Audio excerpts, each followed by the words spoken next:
I think it's 16. It's either 15 or 16. Okay. I'm pretty sure it's 16. 16 questions. All calc. Part, multiple choice. I want to say there's like 4 or 5 questions maybe. But mostly open-ended or free response.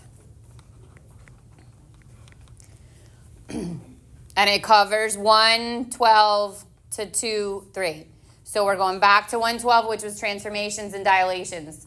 And then 113 was your application of that stuff, your inverse, and 114 included your inversely proportional, directly proportional, your piecewise functions, and then the calculator regression model stuff came in 114. Then we switched into arithmetic and geometric and linear and exponential. That's 2, 1, 2, 3. All right, so let's, let's talk about transformations and dilations. First of all, there's going to be multiple ways you're assessed on it. It's going to be, here's a graph, adjust the graph accordingly. Here's an equation, adjust the equation accordingly. Here's domain and range, adjust domain and range accordingly. And here's a chart of values, adjust the values accordingly. So you got to be able to apply it in all those ways. Isabel? Which one's A? I'm going to go through all of it. Yeah. All right, so the multiple parts of an equation, so like obviously we're not talking, that like the F could be in there, but all the other things will have values. So if it's a plus or minus at the front, this is a reflection over the x-axis. So if it's positive, it's your normal. If it's negative, we flip it over the x-axis, which means if I'm looking at coordinate points, I change the sign on the y. I literally just take the y, whatever the sign is, and I change it. So negative y values. I'm going to change all the signs on the y. The a would be the value that is being multiplied on the front of the f of x. And this is your vertical dilation.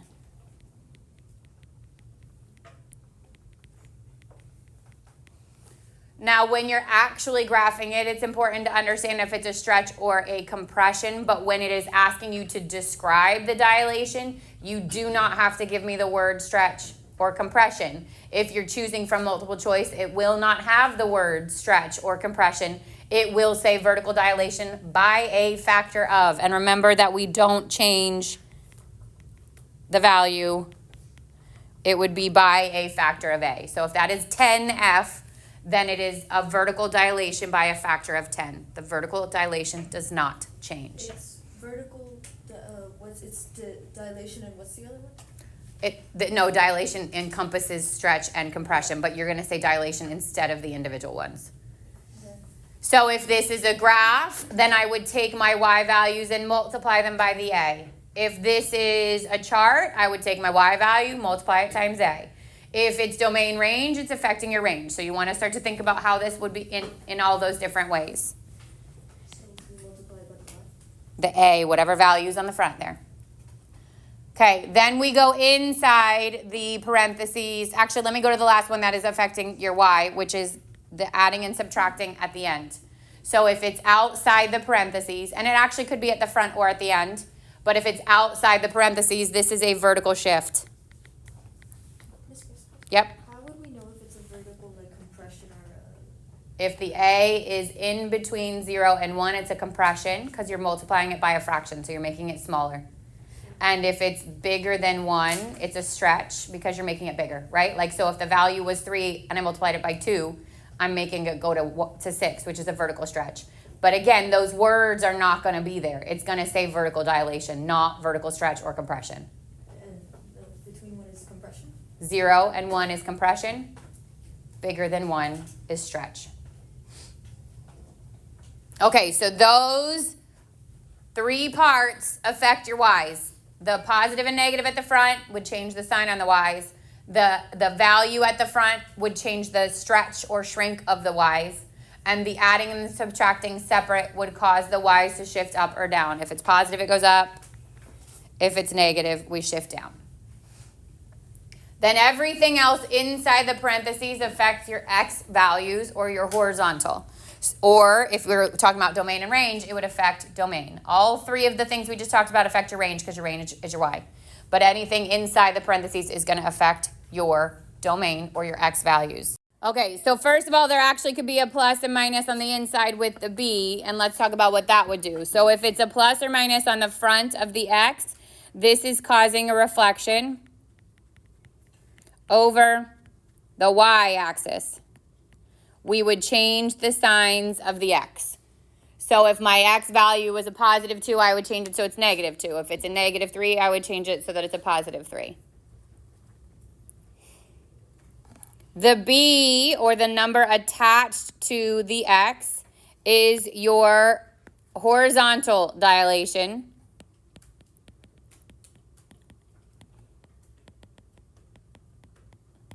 by a factor of 1 over b. So the reciprocal, this is the one we flip. Just think everything on the inside doesn't behave its normal way.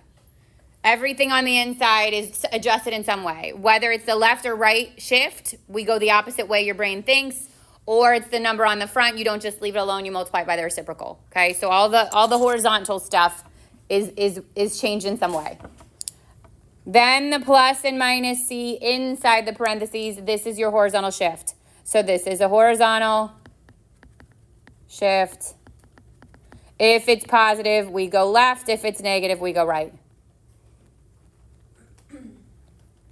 So again, you're going to have to see an equation and describe the transformations. You're going to have to compare two equations and see what happened from one to the other and how it affects your graph. You're going to have a graph, and you're going to have to move it. You're going to have domain and range and adjust it. You're going to have x and y values in a chart and have to adjust it. Okay? Yep. When you're doing the horizontal dilation, would you multiply the x by 1 over b? Or just Yes. So it'd be x over b? Sure. Yep. What do you mean when you say compare? Like if I gave you an equation that said x squared, or not f of, it would just say f of x, and it said f of x, and then an equation that said 4 or 3 f of x. Obviously, there will be more there, but you're just saying what would have happened between those two equations. Oh, I multiplied my function by 3. That means that's a vertical dilation. That's all. Yeah. That part is multiple choice. Yeah. You're waiting for Alyssa. All right. This is what I had written. So obviously, if this equation becomes this equation, that's a vertical dilation by a factor of 3. If it had said x squared and then 3x squared, it would have been the same thing. So you're comparing if it's something inside the parentheses, left, right, like all the describing the transformations. Remember when you graph, one of the most important things to remember when you graph is we stretch before you move. So if there is a vertical or horizontal dilation, you have to take care of that first. Then you can move it. So think about when you wake up in the morning, you're tired, your body's tired, you want to make sure you stretch before you get out of bed. So we stretch before we move, okay?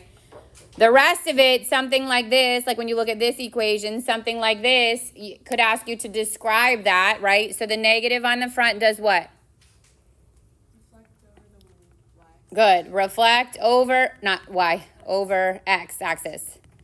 It affects the y's, but it's actually over the x-axis, if that makes sense. The 2 causes what?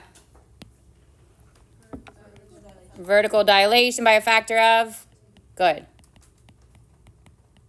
The 3 inside multiplied by the x. What's this? Remember, we're inside, so everything's horizontal inside, right? Horizontal dilation, factor of? Good. The minus 4 inside. Oh, and actually it would be written like this. It will group it. Otherwise, you have to take it out. It will be grouped, okay? The minus 4 on the inside. Right 4. And the plus 7 after. Up 7. So you'd have to pick it apart.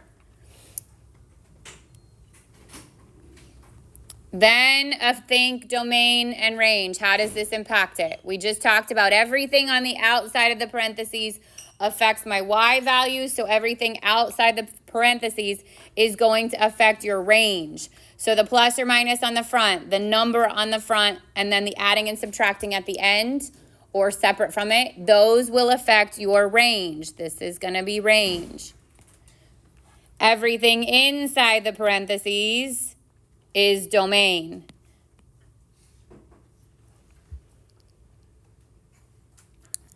And same for your table of values. Everything outside the parentheses are your y's. Outside affects the y's. And inside affects the x. And there's like 5, 6 questions on that stuff because it's a lot of different ways of assessment.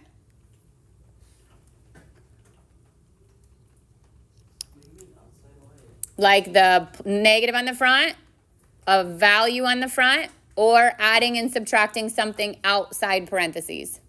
So if it's inside the parentheses, it's horizontal, outside is vertical.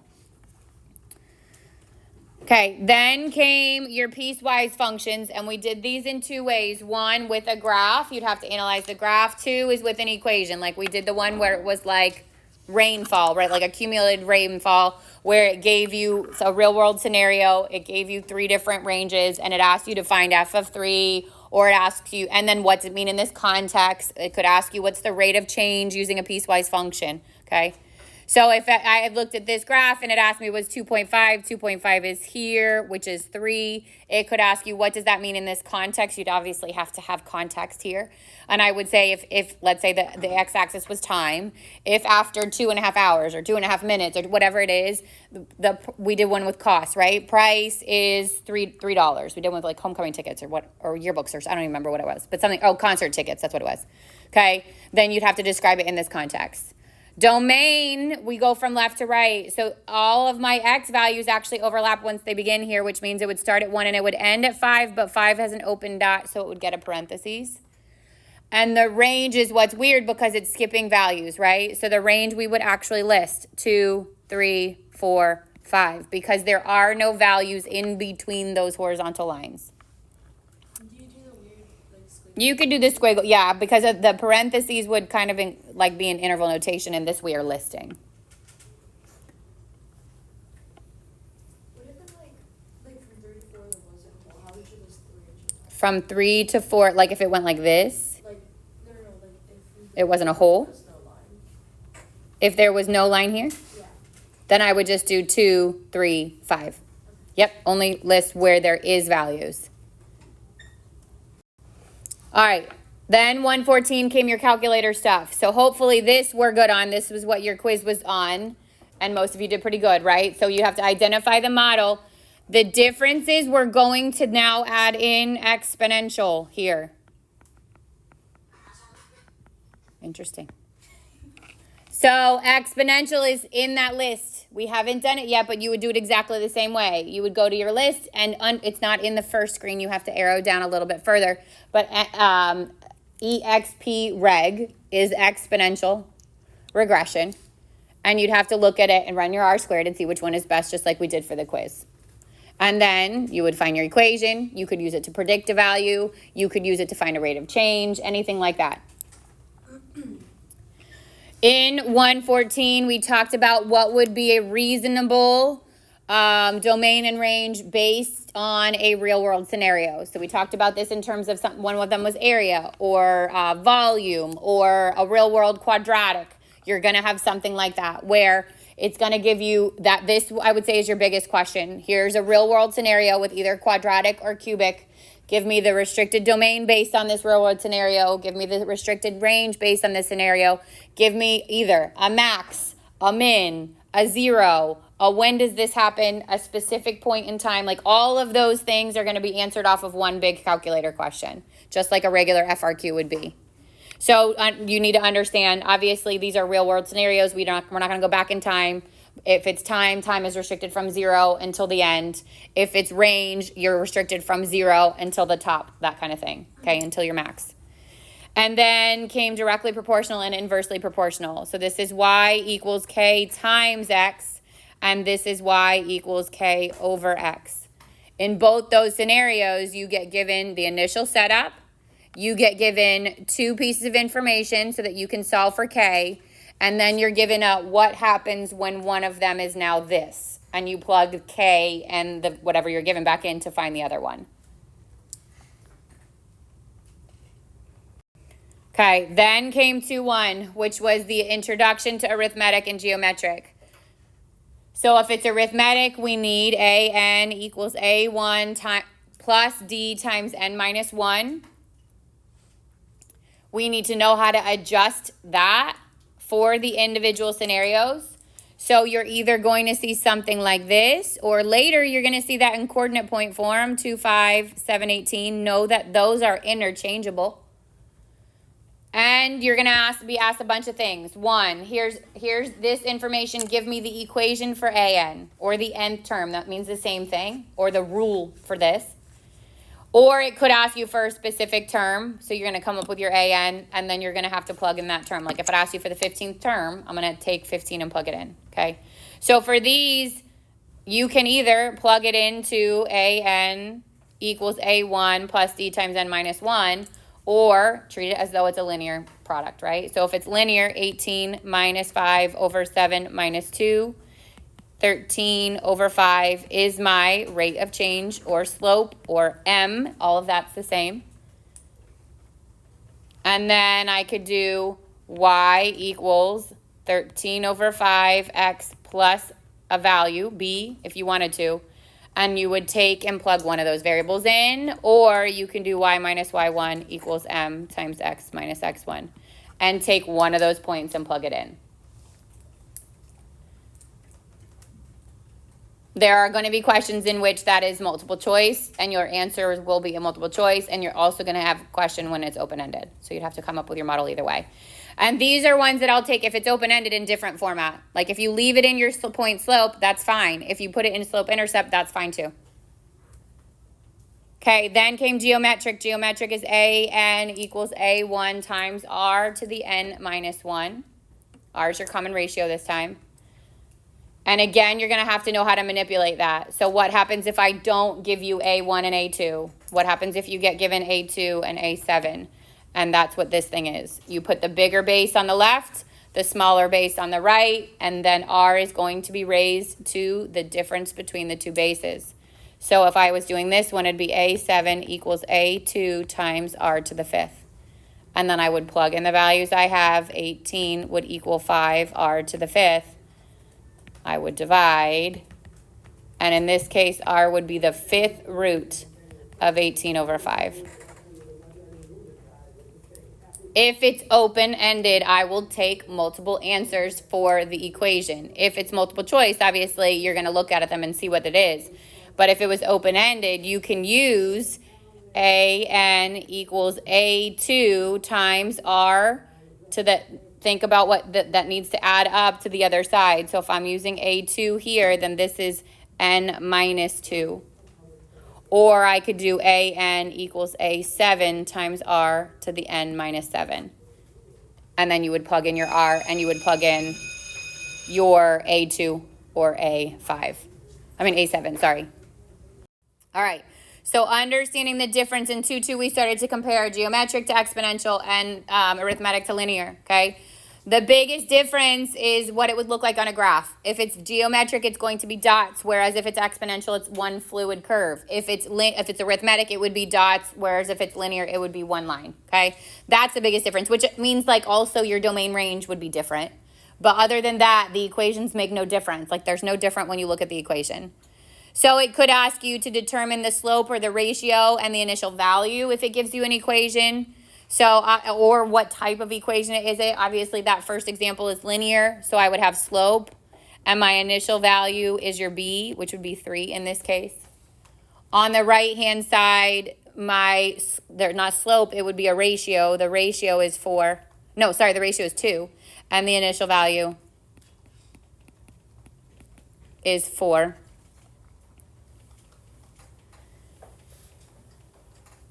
It could ask you to determine if the XY chart gives you linear or exponential.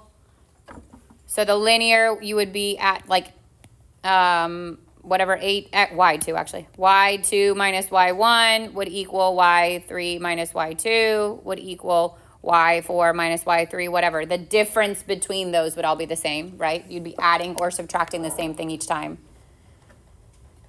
And if it's exponential, it's proportional. So y2 over y1 would equal y3 over y2 would equal y4 over y3. You would divide.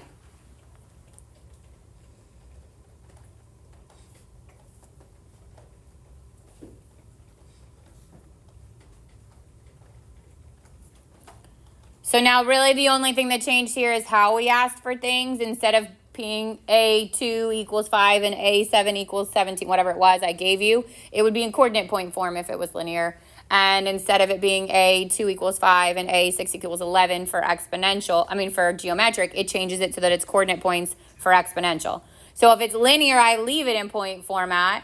If it's exponential, I take this and I make it A2 equals 5 and A6 equals 11, and then I do what we did before. A6 goes on the left times A2 times r to the 4th. And that's how I'd find my ratio and then figure out whatever you need from there. So how they deliver the information changed when it goes from geometric to exponential. But the method you do it is the same. Questions on any of that? Okay, then we ended with yesterday's, so hopefully this is the freshest in your mind. Looking at a function or data and determining if it's got growth versus decay. If it's an equation and the base is bigger than 1, then it has growth. If it's in between 0 and 1, it has decay. In both these scenarios, A has to be bigger than 0. A is always positive in those scenarios. If it's negative, it flips it over your x-axis, right? So that could change it. It would make it point down. You'd have to be able to either look at a graph, look at data, or look at an equation and determine is that increasing, decreasing, concave up, concave down, and the end behavior. All the things we talked about yesterday, right? So if my graph, let's just say it looks like this, then that would be increasing, that would be concave up. The limit as it goes to negative infinity would be what? 0. And as it goes to positive infinity? Positive infinity, okay? So you'd have to know, based on the equation, what it looks like, then what it looks like, answer those questions. Questions on any of that? Okay. So again, start it this weekend, please. Like, enjoy today, enjoy tomorrow, but then when you wake up at like noon on Sunday, resume normal behavior, okay? The PDF has a lot of questions. You don't need to do all the questions. I need you to look through the entire thing so that if you're like, I have no idea what that is, you can ask me on Monday.